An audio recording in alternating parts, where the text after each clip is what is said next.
Ok, bonjour ou bonsoir, je ne sais pas l'heure à laquelle vous regarderez cette vidéo. C'est encore et toujours Olivier Dunet, en direct de Magic the Gathering Arena, Magic Assembly Arena en français. J'espère que vous allez bien. Nous sommes le lundi 22 décembre, il est 15h01. Je me réveille et j'ai envie de jouer à Magic comme tous les jours. Plusieurs fois par jour, j'ai envie de faire une vidéo. Une petite bulle de sérénité en dehors du temps.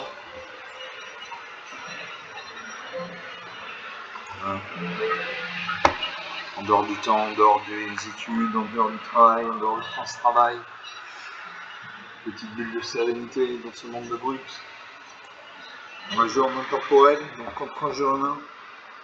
On va jouer avec le deck lapin ultime. Donc un deck qui, comme son nom l'indique, est un deck de lapin. On attend le serveur. Vous pouvez voir une super belle illustration de Magic. Magic, c'est un bon jeu, c'est aussi un beau jeu. Il coche toutes les cases. Je me bats contre Pionnier, une femme. Moi c'est Anyway, bombe de choc en français, votre humble serviteur. Allez, je commence avec 3 terrains la machine. Je commence avec 3 terrains. La machine. Voilà. L'adversaire joue en premier. Votre adversaire choisit de garder cette carte ou de déclarer un mulligan.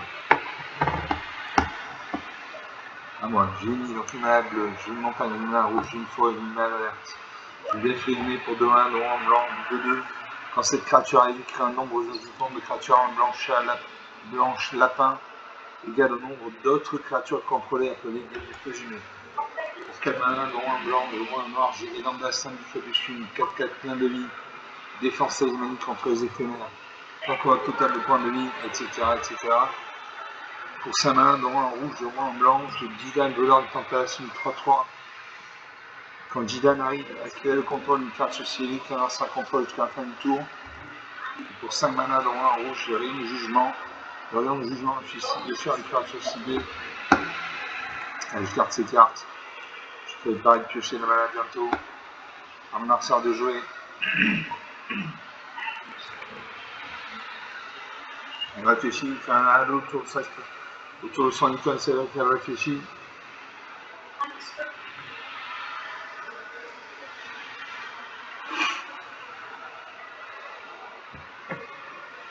Elle a déclaré 2 mulligans. Il lui reste 5 cartes. Elle pose une peine. Moi je pose une forêt. J'ai une carte qui me manque de la mana verte, donc je joue la mana verte. Ça pose un arrêt, donc il a au moins un deck bicolore blanc-noir. Il invoque le règne de la ville, vérité de Michiko. Une carte sur CV gagne plus d'intérêt jusqu'à la fin du tour. Pour chaque artefact ou enchantement contrôlé. Le troisième tour, exiler cette saga, puis renvoyer-la sur le champ de bataille transformé. Donc elle se transforme en portrait de Michiko. 0-0, cette carte gagne plus d'intérêt pour chaque artefact ou enchantement contrôlé. Moi j'ai posé une île. J'ai l'augure prismatique. Les terrains contrôlés ont chaque type de terrain de base en plus de leur autre type, donc une bonne carte. Prochain tour, je vais pouvoir jouer de Yann présumé. Donc ça reprend une deuxième marée, il a 3 points mana. Elle a 3 points mana, c'est son femme. On a le plan cintre bienveillante, une 2-3, vol bien de vie. Donc à chaque fois, elle va faire 2 points de dégâts, elle va gagner 2 points de vie et perturbation. Vous pouvez lancer cette carte sur le cimetière transformé pour son coup de perturbation. Moi, je pose une plaine. Je vais mon lire présumé une 2-2. Ou Emet Sèche, ancien original, une 2-4, vigilance. À chaque fois que Emet Sèche arrive ou qu'il attaque, piochez une carte ou dépossédez d'une carte. Au début de votre entretien, sur au moins 14 cartes dans le cimetière, vous pouvez transformer Emet Sèche. Elle joue ça. J'ai pioché une carte, on me défaussé d'une carte. Pioché troupe de lapin de kangourou, une 3-5 touche terre.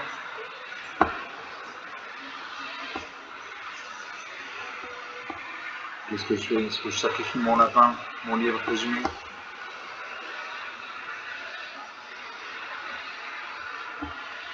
Je vais me défausser du rayon de jugement.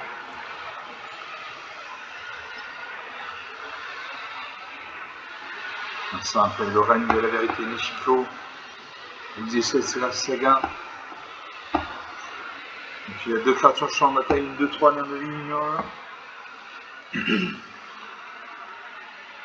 Elle, c'est une fille. Elle réfléchit, va-t-elle attaquer? Elle attaque et sert de 3.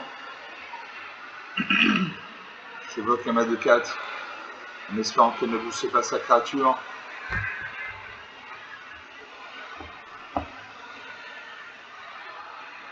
En espérant qu'elle ne booste pas sa créature. Les 2 créatures se neutralisent.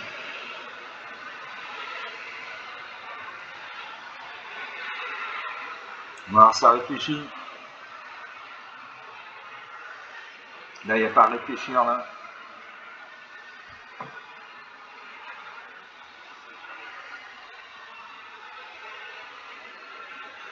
Bon, le jeu n'est pas bloqué.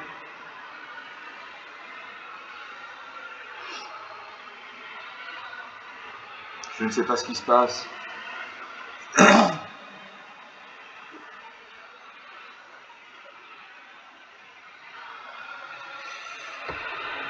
Je ne sais pas ce qui se passe. Je n'ai pas bloqué, il y a toujours de l'animation. Ça va faire trop longtemps. Ah, il y a un sablier se met en route. Narsa a 30 secondes pour agir. Elle en a mis 1 minute parce qu'elle a un sablier en plus. Un sablier de réserve, vous voyez en haut à gauche, il y a un sablier de réserve. Un sablier, c'est 30 secondes de réflexion. Le sablier se vide inexorablement. Va-t-elle utiliser son 2e sablier de secours? Va-t-elle conseiller la partie? Non. Elle utilise son sablier de secours. Il lui reste 30 secondes pour agir.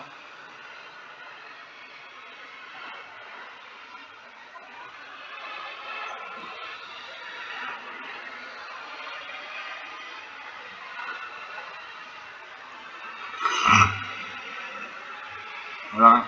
Le combat va se dérouler. Va-t-elle conseiller la partie? Je le sens bien. Non. Les 2 créatures se neutralisent. Je peux une montagne. J'ai 2 lièvres présumés.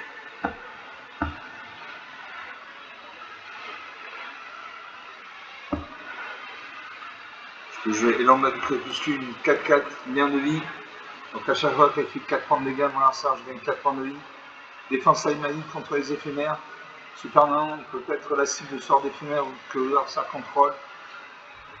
Etc. etc. Je joue ça.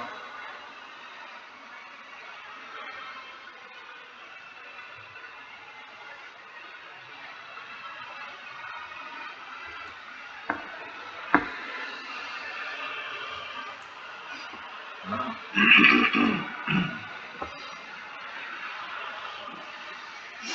Voilà. L'ordinateur est lent.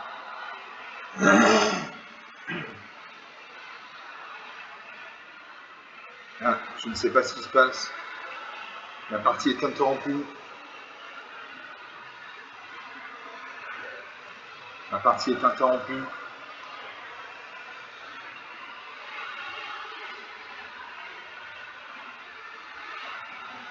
Il y a dû y avoir un bug.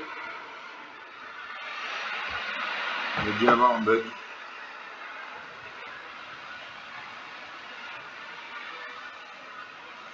On attend le serveur.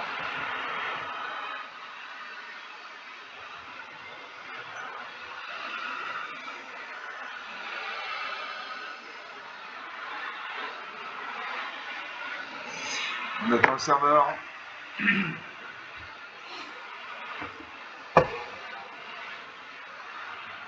Erreur réseau. Ok.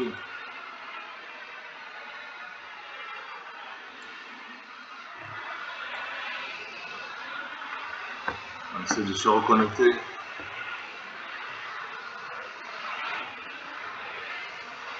Donc, je vais faire une 2e partie.